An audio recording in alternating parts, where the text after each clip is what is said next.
everyone, and welcome to this edition of our Diva Chat. And I love that term. And we've been very fortunate, as you know, to have some great divas.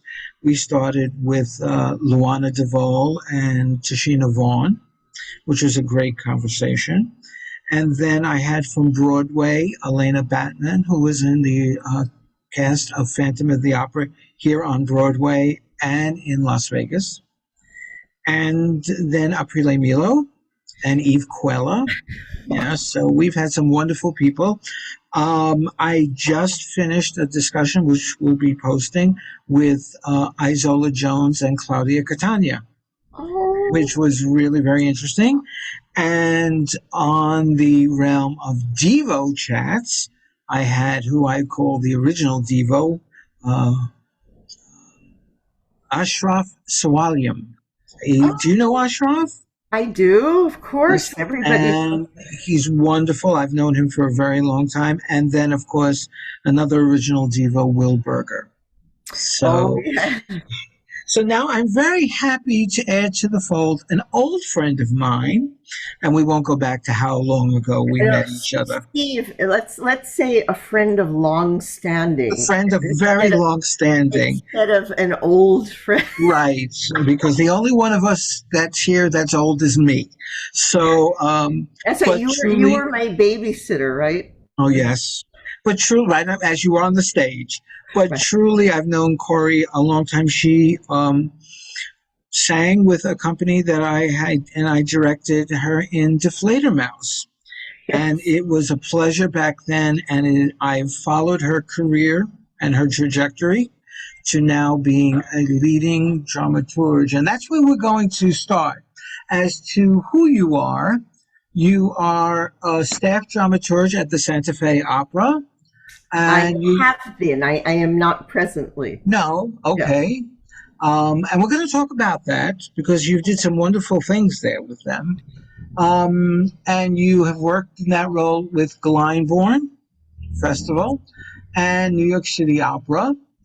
And you are going to be working with a company that I worked with, the Arizona Opera. Yeah. So we're going to be talking about that. And works you've done new work such as Brett Dean's Hamlet, which just was at the Met, Rufus Wainwright's Hadrian, which I believe was in Canada. Yes, Canadian. And you also do translations, which I am enamored of your Hansel and Gretel translation, and you know that. And you've done that also with Philadelphia. They did it there, yes. They did it there, and I believe you also did it here at New York City Opera? It was done, I originally did that singing translation for New York City Opera, and it was for a very particular production, but I then adapted it for general use, and it's published by Schott, and it is done quite frequently all over. As a matter of fact, this fall, New Orleans Opera is going to do it, and I'm really excited about that. I actually saw the production via virtual when it was done with Indiana University. Yes, yes, and that's how I became aware of it. But it held up so well. It holds up very well. I grew up with the old Met translation. I think we all did, you know. But it is a wonderful, wonderful translation. We're going to get to hear a little bit of it. Oh, good. And and you're also on vocal faculties. And I didn't know how up to date this was. Are you still with Julliard? And okay. Yes. I that's also another one of my alma maters. I studied with Vincent LaSelva at Julliard. Oh, yeah.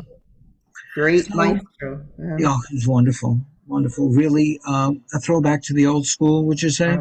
Absolutely. Yeah. Him and Anton Coppola, we were very lucky to live in their lifetimes. Yeah. And even going a little farther back, Anton Guadagno too. And Nello Santi. This was all the old school. Nello Santi. Oh my gosh. Nello Santi. Yeah. So, welcome, Cori Ellison. I am so happy.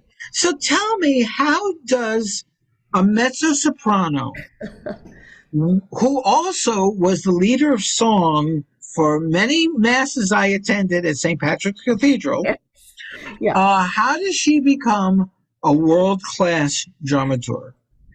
Well,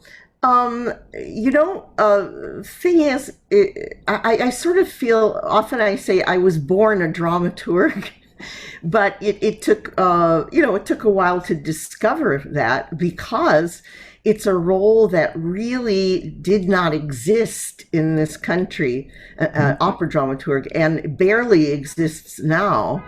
But it does exist, thank goodness. And as a singer, I was trained and, as you know, of course, worked as a singer for a long time.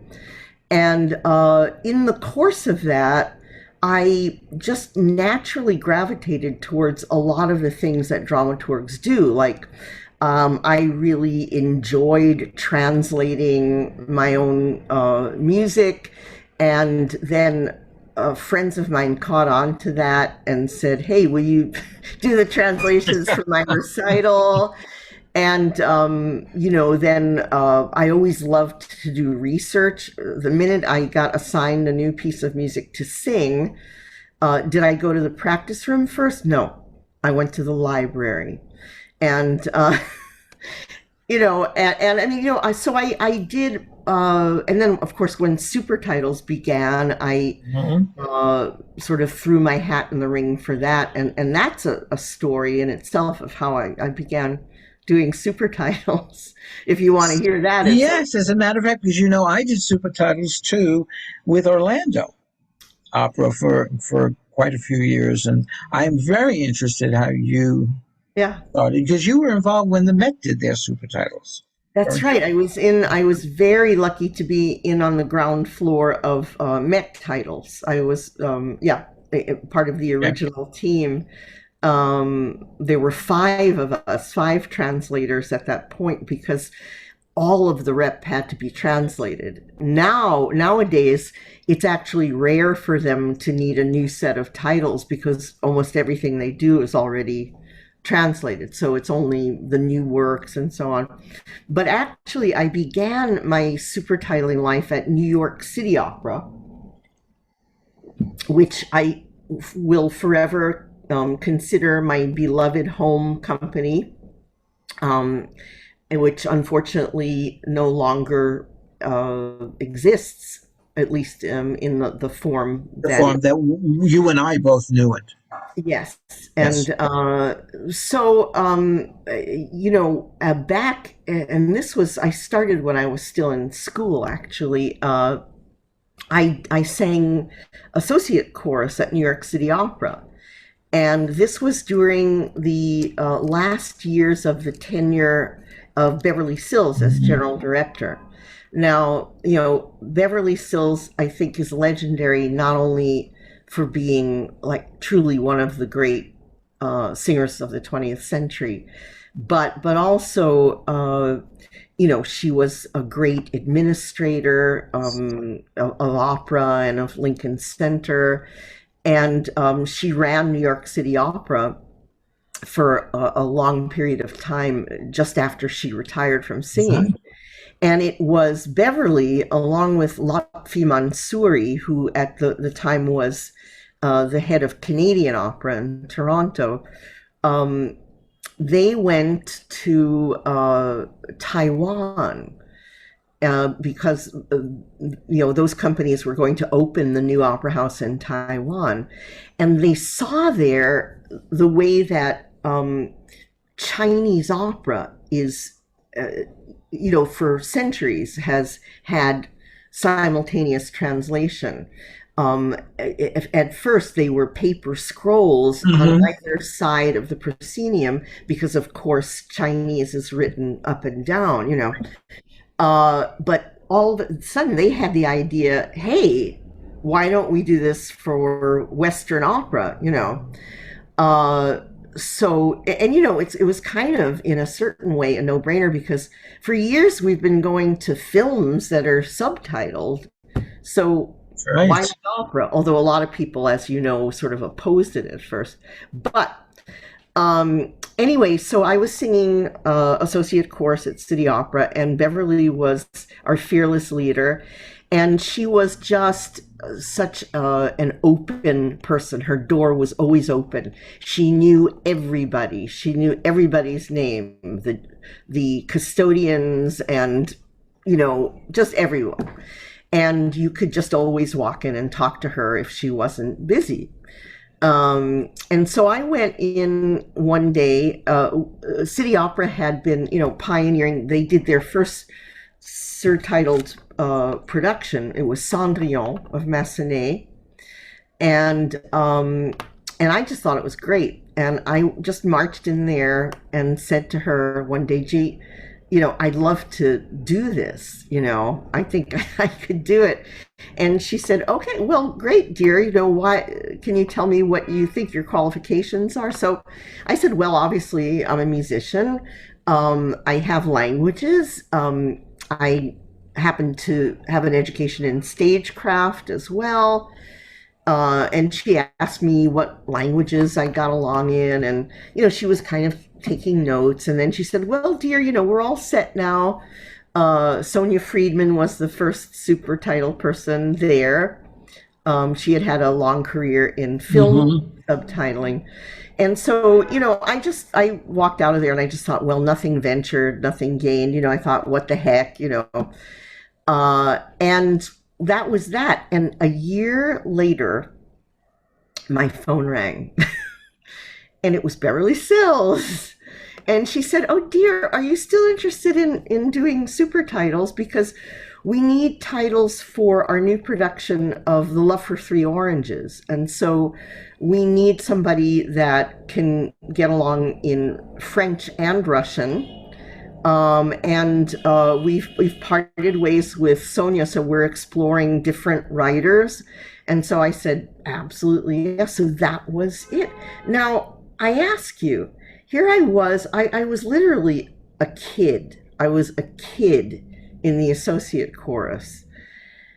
Why on earth did Beverly Sills take it into her head to give me a chance, you know, to do this? I had absolutely no credentials of any kind.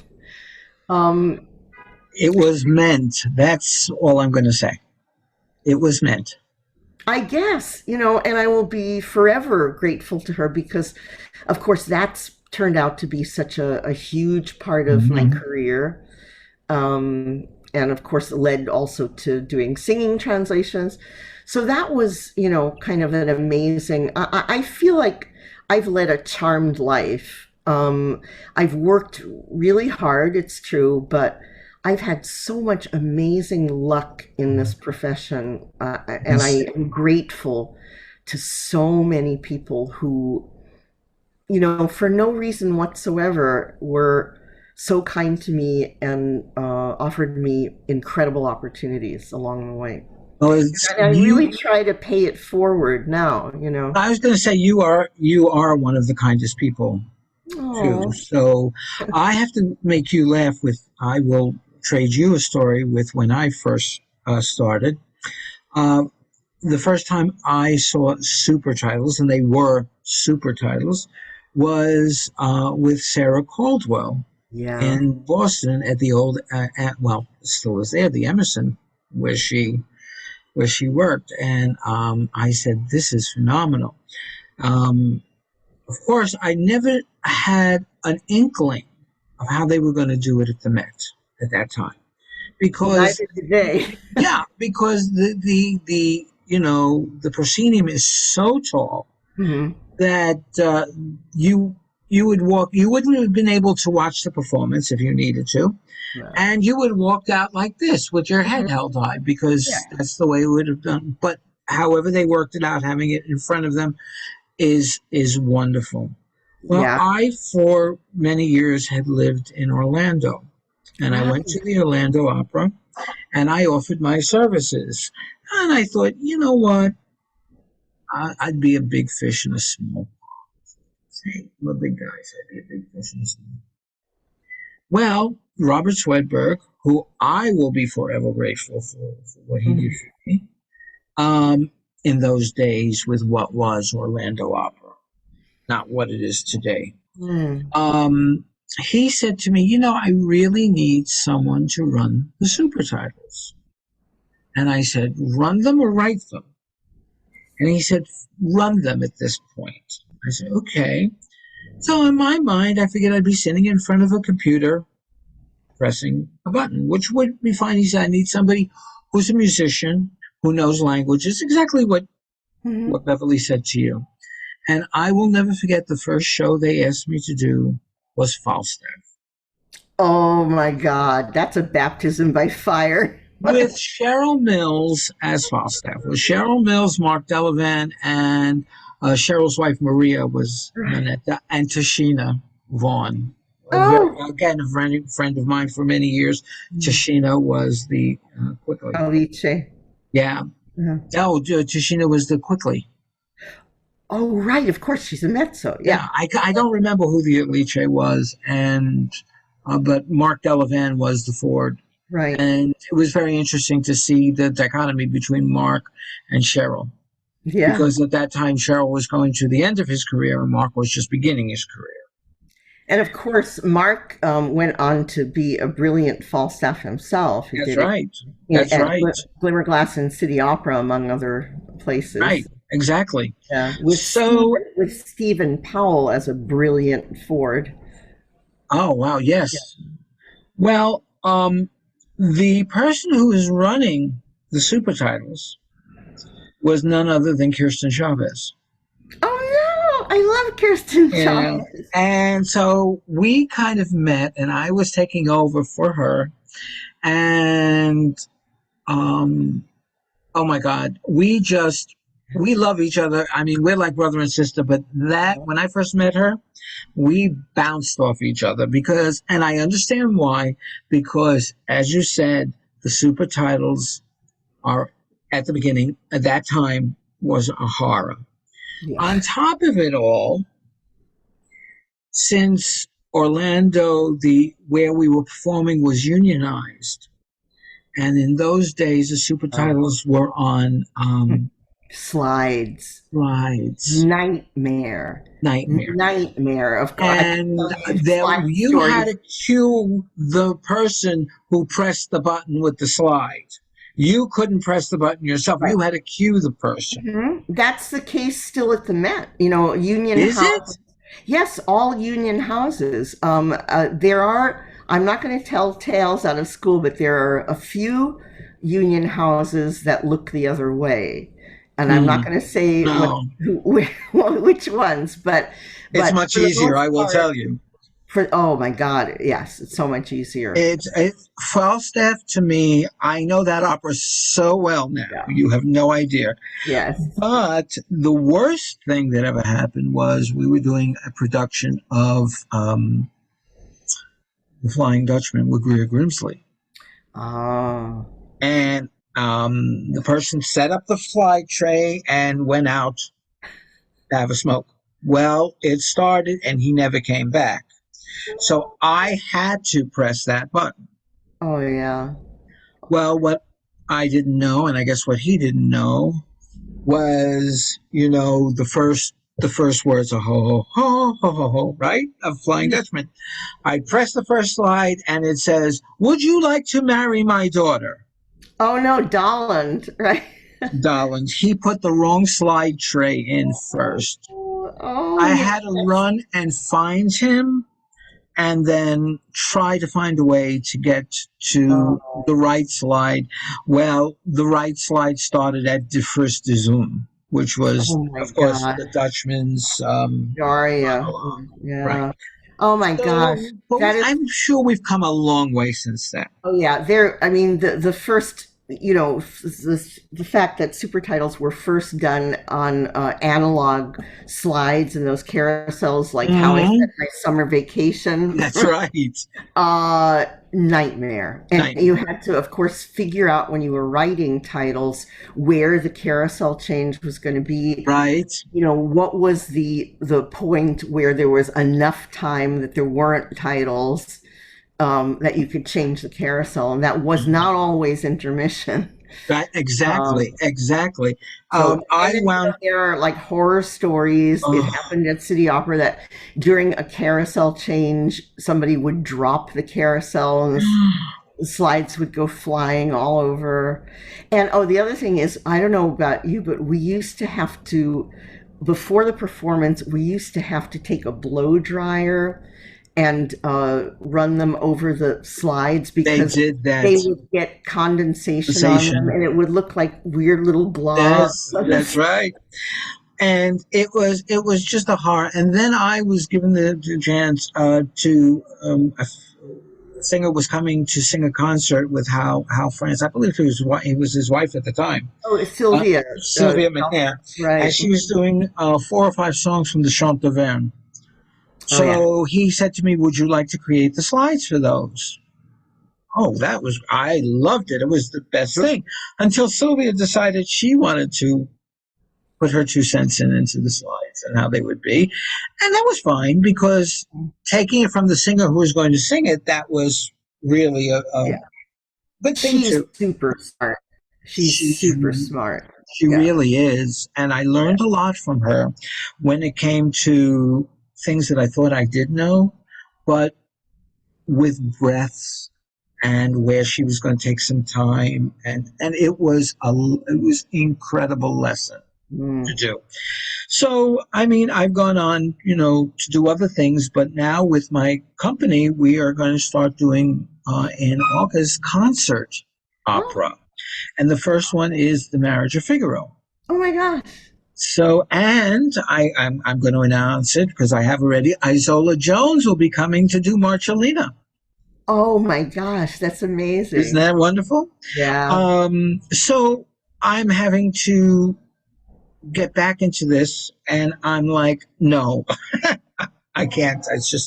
It's a lot, It's a lot, but it's still so important for the audience, for our audiences. No. I really think that's wonderful. Absolutely. We used to try to laugh at the funny parts of Marriage of Figaro, but now we can laugh at the funny parts of Marriage of Figaro because we understand it. Yeah. Oh, I know. It's so important. It's so important. So tell me, how I listened to you about a dramaturg, and in a lot of ways, I looked up a meaning of dramaturg. Okay. And it says, a literary advisor or editor in an opera or film who researches, selects, adapts, edits, and interprets libretti, text, and printed programs. In a way, you sound like a musicologist like I am. And when I say musical, I'm talking historical musicologist. Oh, sure. Yeah.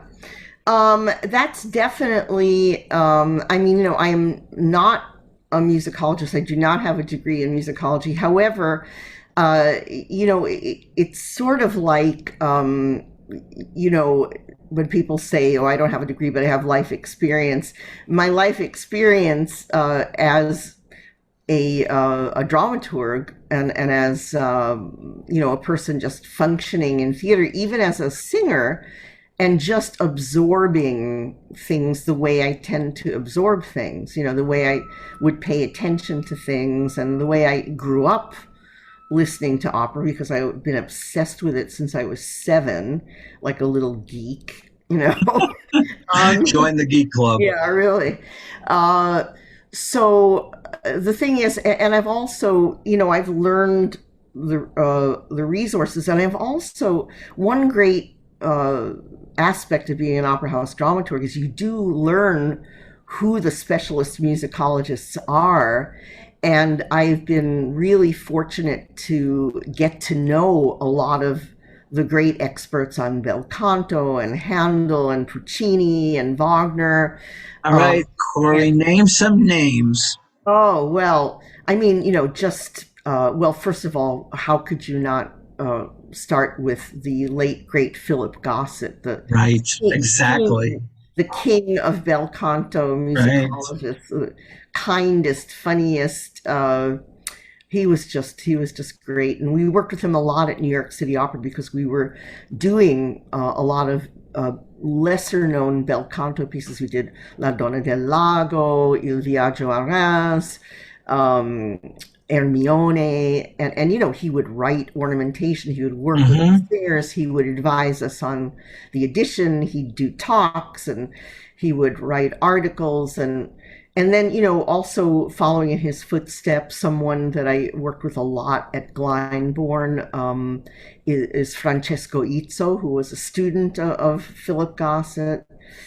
Some of the great Puccini experts these days, Deborah Burton, who happens to be the sister of Amy Burton, who is a Yeah.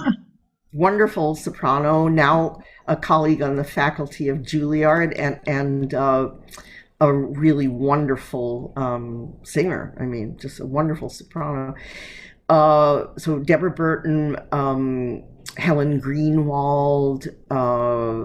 Oh gosh, there are just, and then These, in the early music realm. Well, there's Ellen Rosand, Wendy Heller, mhm. Suzanne Cusick, and many of these people have become friends and just great resources, and it's been a privilege. Russian opera, you've got Marina Frolova Walker in England. I mean, there are just so many to mention, Well, and all these people you're mentioning, I've I've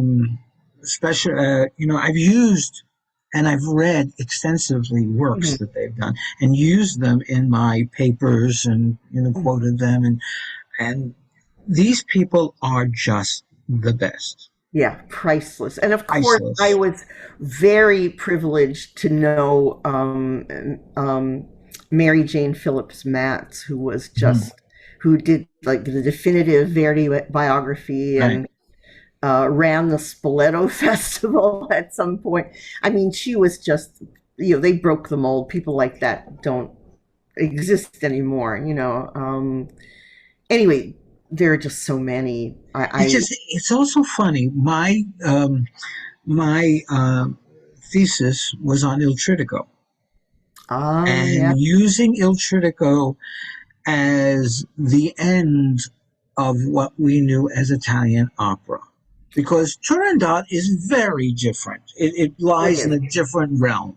Oh yeah, and You it's know, much different from anything Puccini ever wrote, and it makes you wonder if had he he lived, lived, what would he have done? Just right? like what Mozart, when you hear the kind of harmonic journeys he's going on in things like parts of the Magic Flute, parts of Don Giovanni, and you just think if he had lived Mm-hmm. 10 more years, he would have been into the Romantic era, and What? what, It's the same you thing know? because if you listen to Turandot, there is in Act One, when we're dealing with the ghosts of the suitors, you're dealing in a realm of bitonality. Yes, Puccini bitonality? You'd say right. no, never. Yes, and he But, loved. this guy was listening to Schoenberg and Right, he was. Stravinsky. Yeah, He yeah, went to one of the earliest performances of Pura Lunaire. right. So Yeah, he always had scores.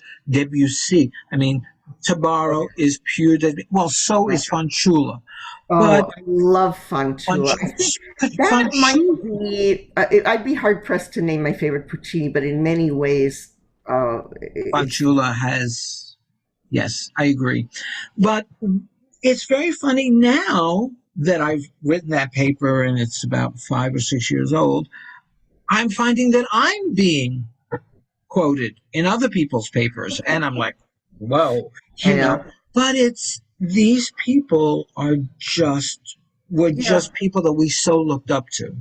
And still do. And to Yes. me, they're heroes as much as the singing divas and divos. Mm-hmm. You know, I remember when I was a kid, and I used to be acquiring, albums. Remember albums? Mm-hmm. I still have some. And very all the Caruso albums were annotated by Frances Robinson. Right. And I Who knew was, Francis.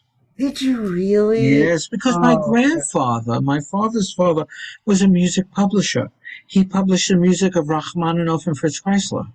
oh my gosh! Wow. And when I was a very young kid, I actually sat on the lap of this wonderful, wonderful woman. And I used to call her Auntie because I didn't know who she was. We called her Auntie. And I only found out years later that it was Geraldine Farrar. Oh no! Oh, I'm not worthy. Oh my Now, god! please, let me tell you, it got me into a lot of trouble Oh my because god! years and years later, when I was on the opera quiz, I was, God, I was 20, I think 20, and Edward Downs was a professor of mine at Queens College, Oh, and he said, "Would you like to be on the opera quiz?" I almost fell on the floor, and I said, "Sure." And I was touted as the youngest person ever to be on the opera quiz. Well, okay, fine. That's changed, and that's okay. That's good.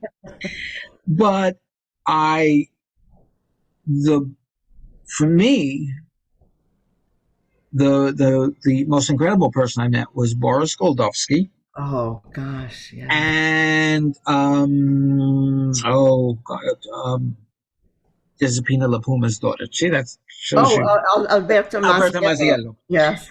And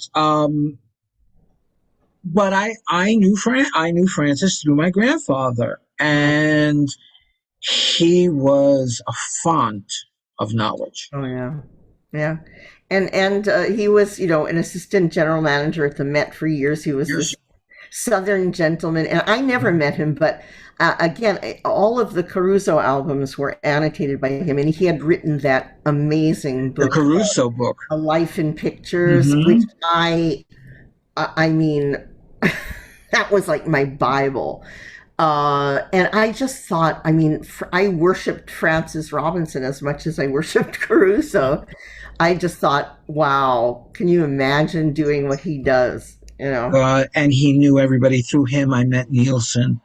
I sat in his office, and it was during the ring cycle. I sat in his office, and Uh, when that first ring cycle, the last one that Nielsen did, but that was the first one that I went to, oh, and wow. I sat in his office, and he introduced me to somebody, and I remember I said, "Oh my God, I don't know who she is, but I have to remember to ask my grandmother who this woman is."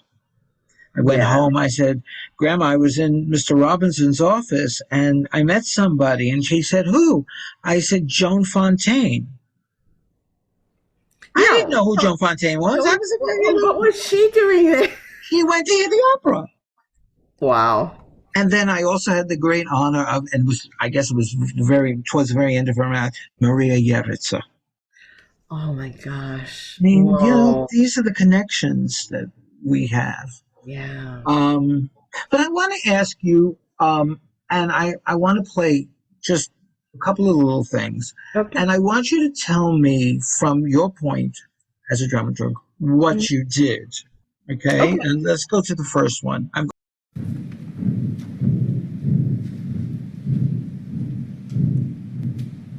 Not to be,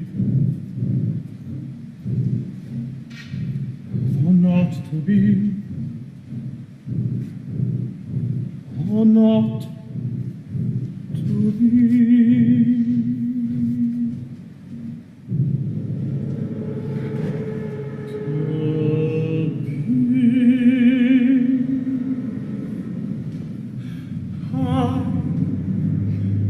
There's the point to die, to sleep.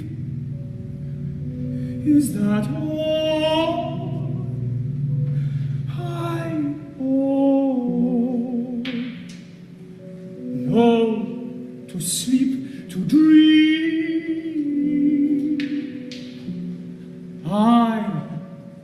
There it goes. to sleep, to dream.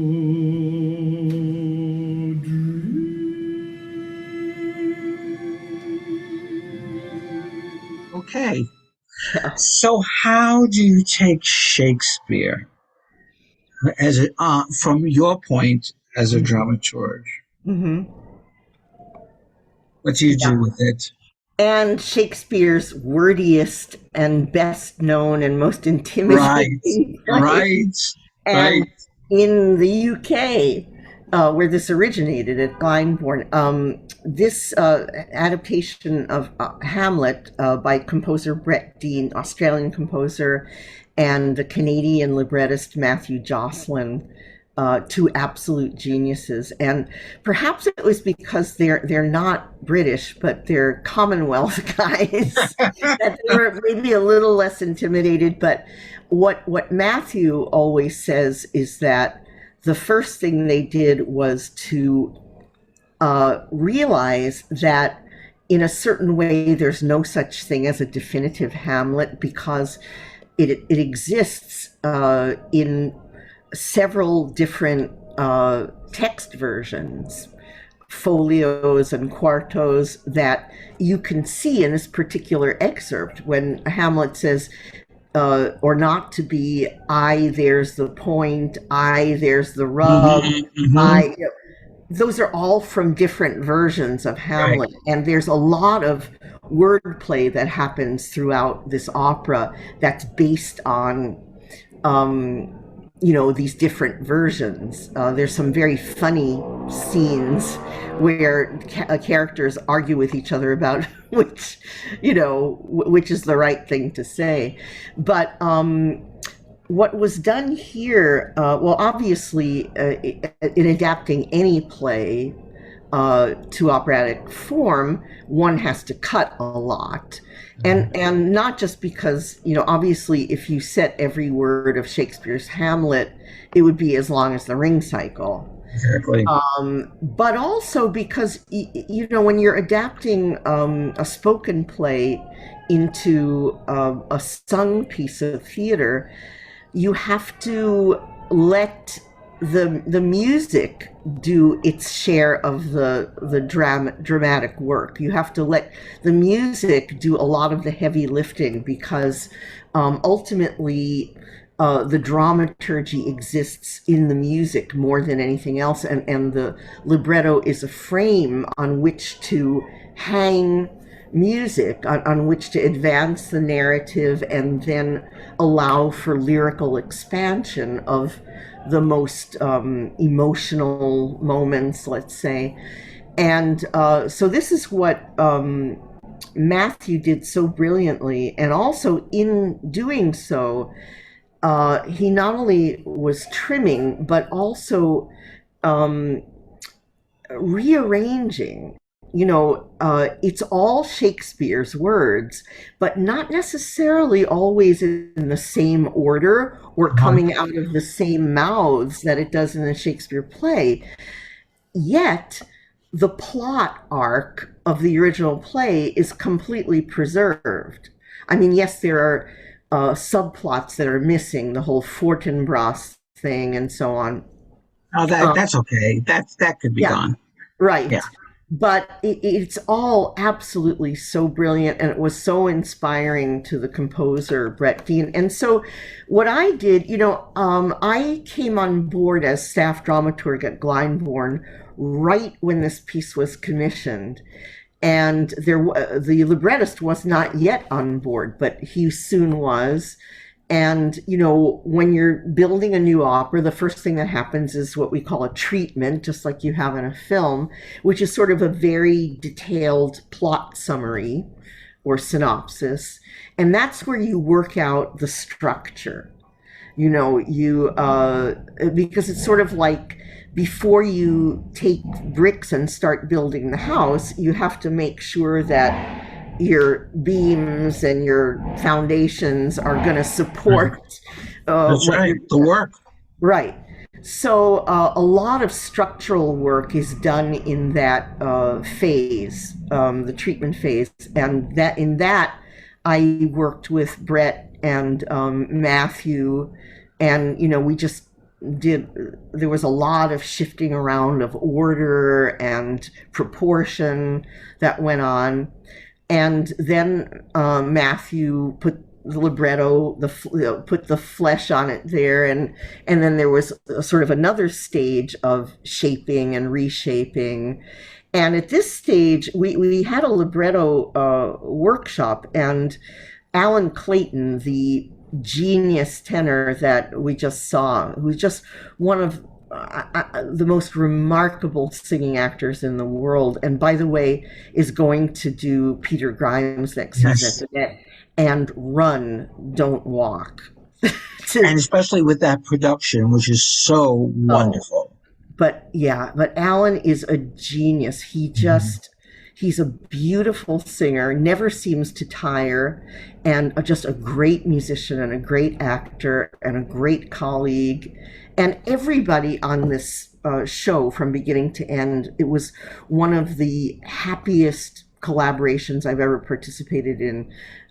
From the embryonic stages with the composer and librettist through opening night with the director and the conductor and the cast. And there was such a collegial atmosphere, and everyone felt that room, everyone was invited to feel free to give input on every aspect. Well, that's amazing. And it was really, and we had a table reading. At the first thing we did with the cast was we had several days of table reading where that was a sort of tour de force moment for a dramaturg, because that's where you had to answer a lot of questions from the cast and the designers and so on. But so those are the kinds of things that you do as a dramaturg in developing new work. And of course, I also ran 2 musical workshops. We workshopped the piece twice at Glyndebourne in the winter months when nobody was there, and it was, you smell the peat fires in the streets of Lewis, and you go out to the pubs, and just hanging out in a pub with Alan Clayton is a whole other thing too, and Matthew and Brett. But it's very when you have, it's always really satisfying and inspiring to be able to work on a new work. But especially with a team like this and material like this, it was just a peak experience. And let's look at another one.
Okay, a little different there, we say. Now that is a multi-faceted use of the different various aspects of performing arts. You had dance, you had the amazing technical aspects of the scenery, and of course when you work with Tom Hampson, Carita Matila, Ben And, Hepner, and I don't know this. Amber Braid, Okay. David Lee, who young bass who is rapidly becoming a star now. Let me tell you, I have that, Adrian, on video.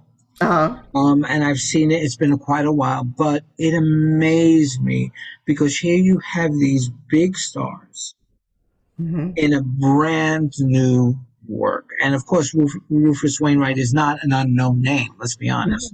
But this was his, I believe, this is his first opera. No, no, it was his No? second. His first Second. opera is Prima Donna, which was in Oh, French. okay. And it was done, I think, by premiered at Opera North in the UK. So, what was this like? This must have been an incredible experience, also. It was an incredible experience, and I have Alexander Neef, the brilliant impresario, to thank for bringing me into this project. He was, for 10 years, the general director at Canadian Opera, and is now, of course, at the Paris Opera. And it was very different in many ways. First of all, unlike the intensely modernist Hamlet, Hadrian is a romantic grand opera, which happens to have been written in the 21st century. But Rufus will be the first one to tell you his love, his paradigms are Berlioz, Wagner, Meyerbeer, and you hear all of that in there. Here, and you see dramaturgically that is his model. It's a huge piece, huge orchestra and chorus, and and a cast that demands. It's like Les Huguenots. You have to have this ridiculously great cast to do it. And another thing that was dissimilar to Hamlet is that Rufus and his librettist, Daniel McIver, were like people from different planets. And this is no secret, they will be the first ones to tell you they did not get along. And not just, I wouldn't say personally so much as they're just artistically very, very different personalities. And one of the biggest challenges of being dramaturg on this project was to help them find the intersection between their visions. And it's always there. The trick often is to show them where, often they have the same idea, but they have really different ways of expressing it because of who they are as humans and as artists. And, so that was one of the biggest challenges on this piece, to get them to speak the same language. Rufus is a romantic, and Daniel is, a very different kind of an artist, as a theater artist. But in the end, I think it turned out to be, I think it's a great work. It really, really is. I wish it were going to be done more, but it is so huge, right? That it's hard. There are not many companies that can manage it. But I really hope that they are going to do a sort of semi-staged concert version of it in Madrid and at the Parellada Festival in Spain at the end of July. But it's a great work. It's really moving. It's the love story between the historical Emperor Hadrian and his young lover. And it's just very moving. The production, as you see, was very lavish and very beautiful, and using dance a lot. Production by Peter Hinton, a Canadian director who works a lot at the Stratford Festival. And some really wonderful designers that he works with frequently, Canadian designers. So this was a really different experience, and it was perhaps, quite frankly, a more difficult journey, but in the end, just as rewarding, and I think just as fine a piece of a very different sort. Right. It's an incredibly big piece. It reminds me in a lot of ways like Boris. that sort of Yeah. grandiose sort of Yeah. thing. It was just fabulous. Okay, we're running out of time, which is I'm really upset. But I'm going to have you switch hats for a second. And Okay. as a singer, Yeah. okay, Yeah. you have sung on many stages. Yes, I have. You have. Tell me one or possibly two performances that you have been a part of that stick out in your mind, and maybe one that you sat in the audience and you said, oh, I wish I was on stage for that. Oh, well, that's probably like every other performance. Yeah, it's true. But actually, one thing that jumps out at me is the most recent production I did, which was probably now about 10 years ago. Maestro Anthony Barrese, who you may know, wonderful conductor, who's a really good friend. And he runs Opera Southwest in Albuquerque and is also the music director of Opera Delaware. And he invited me. This was right after the sad demise of City Opera. And Tony invited me to come. They were going to do Gianni Schicchi and Suor Angelica. And he said, why don't you come be in it? And I said, oh, come on, you should really give opportunities to young singers. And he said, there are a million roles. Just choose a role in each of the operas and let me know what you want to do. Look, as long as you didn't say Buoso Donati, we're fine. Right. Right. I might be more of a candidate for that now. But I did Teletrice in Angelica, the first one to sing, and then I did La Cesca, and it was just a blast. First of all, Tony is an incredible conductor, especially for Italian rep, and the David Bartholomew directed the Gianni Schicchi, which was just hilarious and great fun. And the thing about, Gianni Schicchi is that if you're part of the family, the Donatis, you don't have much solo singing, but you have a lot of singing and you never get off the stage. That's right. You're on from beginning to end. And you have to know your music and count like crazy, but oh my God, it's fun. And then Suor Angelica was directed by Kristen Barrett, who's Tony's wife and an incredibly gifted director.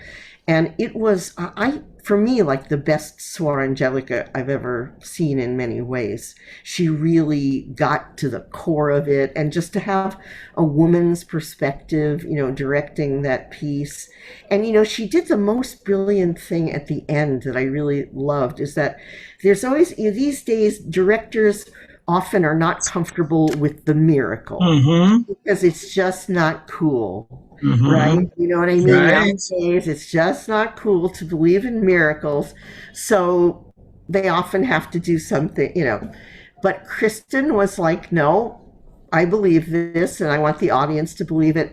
And what happened is that just after the Blessed Virgin comes in with the child, just right as she's entering, she has a couple of the nuns run in like, what's going on here? What's this noise? And they see. See, that gives it credence. I was one of those nuns. The Teletrice came in and just dropped to your knees, and it was such an incredible privilege to be part of that moment and kind of set that up for the audience that this is really happening. Because it gives it credence, Cori. It gives it credence, which I just saw this production of Suor Angelica on video. At the end, everything is done on film behind her. Yeah. Wow. And she is reading something, and I guess it's her diary, and she throws it into the fire, and all of a sudden a piece of it comes out and lands on the rug.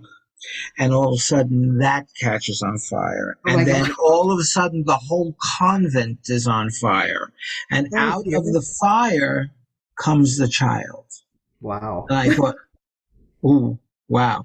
And at the end, all that disappears. She's laying on the ground with the final bells, and five nuns come out and just kneel around her. Hmm. Interesting. So there are interesting things. I don't give directors a lot of high points if they pass that by. If they just say, "Oh, I don't believe in it," Yeah. because that's what happened at the premiere, and they just didn't give it. They Yeah. didn't give it what it needed. I know. There's It's going to be a in new. the music. I just believe it's Oh, in the music. And call me old-fashioned, but I hear it, you know. yeah, it's true. It's there. I mean, Yeah. Puccini's sister was a mother superior of a Yes. convent. Yeah. So he went to the convent and he played Yeah. the music for the nuns, and Yep. they loved it. They So if they cried their loved eyes it, they out, so to cried, say. sure. But Yeah. there's going to be a new production, I forget where, of the Trintico, and Carita Matila is going to be the Principessa. Yes, I heard about that. She is really, I mean, she is a singing actress of such Great proportions. incredible commitment. I also had the experience way back when I also did extra chorus at the Met for quite a while. And I was in the production of Fidelio, the Jürgen Flimm production of Hmm. Fidelio that she starred in. And to be on stage with her was really something, you know. What When was she, it like to be on stage with Tatiana Troyanos and the Trojans when you were in the uh, extra chorus for that? oh my You and God. everybody else in New York who could And sing. Jesse Norman Oh, yeah, and Domingo. Domingo. That was pretty incredible. Yeah. I mean, I had some incredible musical experiences at the Met in the chorus, you Yeah. know. Really, really, um, I mean, again, I feel I've led a charmed life in so many ways as a singer, as a dramaturg, as an audience member, and now as a teacher, you know, teaching at Julliard and Ravinia and in Mexico with incredible young Mexican singers. I love teaching. Don't you love that moment where you can look out and you see all the light bulbs going on? Yeah, It's the most incredible feeling, yeah. and I just love doing that. I just finished doing some Sondheim classes, Oh, yes. and working with singers, and I go by my way of doing like script analysis, character development is doing the 5 W's, and who, what, where, when, and why. And if you can Sure. break those down for your character in the smallest of terms to the largest arc you want to take, you're going to be okay. Yeah. And it was a wonderful experience. Yeah. Yeah, it Wonderful. is. It is really great. So we But have to get you to sing. We have to get you to come back and sing for us with these orange. We're doing Tritico, but I only do concert okay. versions. All right. So I might hold you to the to reprise those roles. You wouldn't have to twist my arm too hard. Okay. Do you know that I'm going to be doing? Well, I'm hoping. I'm waiting to get the contracts for a little night music because I'm Wow. doing a Sondheim thing because I they called me in Arizona the Sondheim specialist, but I don't give myself that pat on the back. Well, But I asked Claudia Catania to do Madame Armfeld. oh my gosh, that would be brilliant. I love Claudia Catani. She's I love one of Claudia. the great people in this business. Yeah. Yeah. So I mean, And she was in that Les Troyens. She was right? she was Ascanius. Ascani, and I remember um, she and John Cheek was in that too. And I remember that when I would, of course it's endless, and I would pass by the principal dressing room area several times a night, and they would have a salami at the beginning of the evening, and each time I would pass by, the salami would get That's one of my main recollections of, and I told that to Claudia. She. I wonder if John remembers it, God. but I really remember it. Funny the things that you remember. Let me tell you something. We were very lucky when we went to the Met, and for those of us that lived in New York and who saw all those, I've had students who told me, "Oh my God, you were so lucky. You were so lucky to hear all these people." I had these two beautiful little sopranos that came to me and said, "Professor Scovasso, did you hear Joan Sutherland?" Oh my Oh yes, and I met her, and it was she was, yeah, yes. Luciano Pavarotti, yes. Beverly Sills, yes. Marilyn Horne, Marilyn Horne. my Um, idol. oh Yeah. please, there was the and also I heard Regina Fassbender. oh my God, Remember? my first well, Troyanos was my first Octavian, but then came to Fassbender was my second, but I was at Lucina Valentini Terrani's debut as Isabella. Oh my I God. can't say what the people I heard, and then Oh. they said, "Did you hear Renee Fleming?" I said, "Well, yes." And they looked at each other. They said, "Wow, Professor, we didn't think you were that old." Well, okay. Do you know I had a church gig with Renee Fleming and Don Upshaw Oh my God. at a Christ Methodist Church on 60th and Park? And when I had my discussion with Eve Quella and I played her some of excerpts of her work, you could just see in her face it was transporting her back to that Yeah, time. yeah. And those were some wonderful evenings too. Those, Eve is a national living treasure. Yeah. yes, and they should treat her like that. Yes. Yes, they should. Yeah. Well, we do. That's Don't. right, we do. I love her, and Aprile was fun to Oh, talk to. oh my God. What a She, great uh, artist and great soul. yes, That really very generous, and a great soul. Yeah. wonderful, wonderful person. Yeah. Ari, I don't know what to say. Thank you so much. This just Oh, time just flew by. yeah, I know. It's been really fun. You're gonna have to come back because we're gonna have to talk about other things. Oh, sure. There's, never, we never run out of things to talk No, we about. don't. Do we? And we That's have to get together. We have to get together to have a bite to eat. Sounds good. Okay? There's got to be some restaurant that can put up with us. Yeah, really. Well, that may be a challenge to find. Listen, thank you. Any restaurateurs out there, if you want to volunteer. Yes, hey, we'll take one loudmouth Italian and one beautiful, beautiful woman. Oh, Listen, thank you so much for being thank who you you. are and being my friend. Oh, vice versa, Steve. Thank you Yes. so much for inviting me.